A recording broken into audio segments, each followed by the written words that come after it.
Well, we've made it back up here to the wilderness. Thanks for joining me. Today, we're going to explore one of our local legends of this area of the Japanese camp.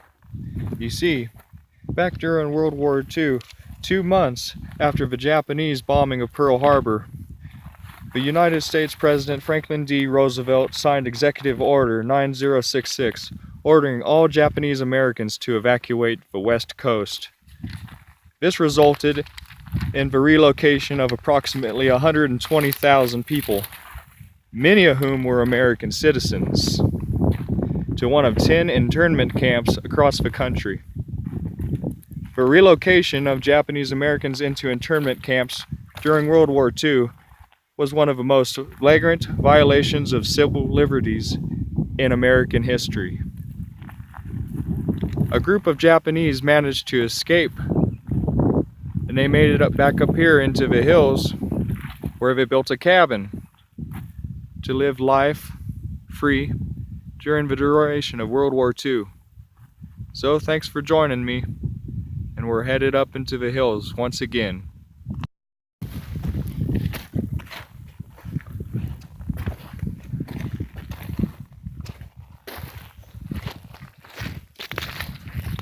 My two hiking companions weren't able to make it through this tough terrain and had to turn back. That's the last thing that you would like whenever you're out here, just 10 or 20 miles from anywhere, anything. And of course, the nearest hospital being well over 50 miles away, it's definitely not a situation you want to be in. So always remember, if you go hiking, you bring a buddy. What I'm doing right now is extremely dangerous. Newfound knowledge here of this area, I do believe that the Japanese camp lies somewhere off over in those hills. It looks like quite the rock scramble. I think I might be able to get down there and back before anybody starts to worry. So let's hope for the best. And in any case, I'll be easy to be found out here. As long as I'm up on top of rocks anyway. Rock to rock. That's kind of a way that it goes here with all these snakes. I do have a stick that I check and prod at the bushes with before I really proceed any further. But still, it's a lingering thought that's always in the back of my mind. Just when will you see one, and what will you do? That is the question. I had made it down the wash. I believe that beyond this and to the north is the spot that the Japanese camp rests. I'm gonna get there through this harsh terrain, beautiful but also deadly. You never exactly know what you're gonna see. Out here, for instance, we do have our selection of wildlife. Mountain lions, bighorn sheep. We got mule deer. Just about everything out here. So you never can be too careful. Especially when you're all alone. That's my snake checker right there. And I got a backpack full of gear. So hopefully, if I do come upon any kind of wildlife, I'll just take a package of nuts and go away. Well, we'll see. That's for sure. This may not look like much to the ordinary traveler, but to me it gives me a clear indication the camp must be shortly ahead. I will turn around, start heading north, where I believe the camp to be. And there we have it. This is the Japanese camp. This is a beautiful place. It looks like part of the structure has fallen down.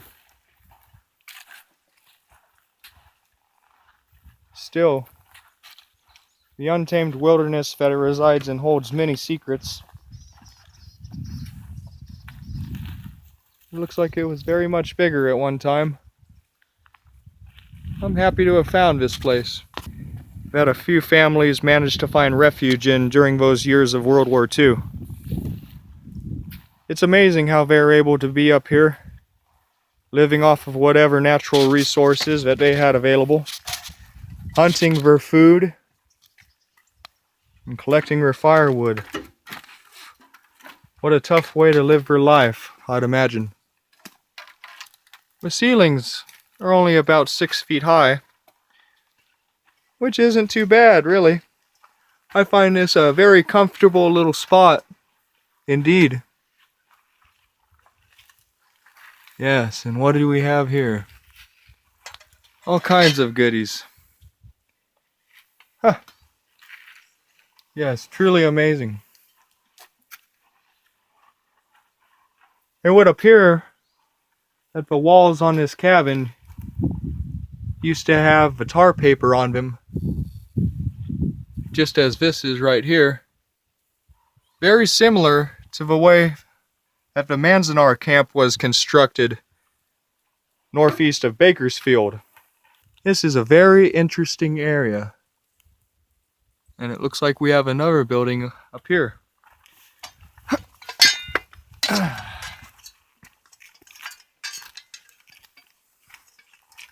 Seemingly fallen down, but not forgotten.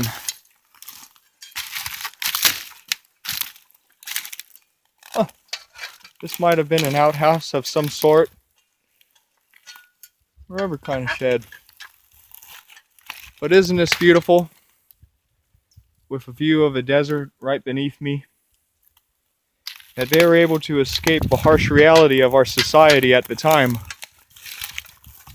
and find a place of peace where they could practice their family traditions. Yes, it is amazing how all of this has come to pass. In 1942, when it is supposed that the family had come here in order to stay, there were many miners and cattle ranchers around in this area that of course would have had knowledge of this family staying here, as well as locals and everybody else. It's a tribute to our desert, that anybody living out here in this harsh, arid environment is due to the respect that it deserves. Yes, so whatever happened to these people? It's hard to say. There is no trace of them at all. They vanished. Disappeared. Nobody knows. But perhaps one day, we will finally solve this riddle, this enigma, that is the Japanese camp of Bighorn Canyon.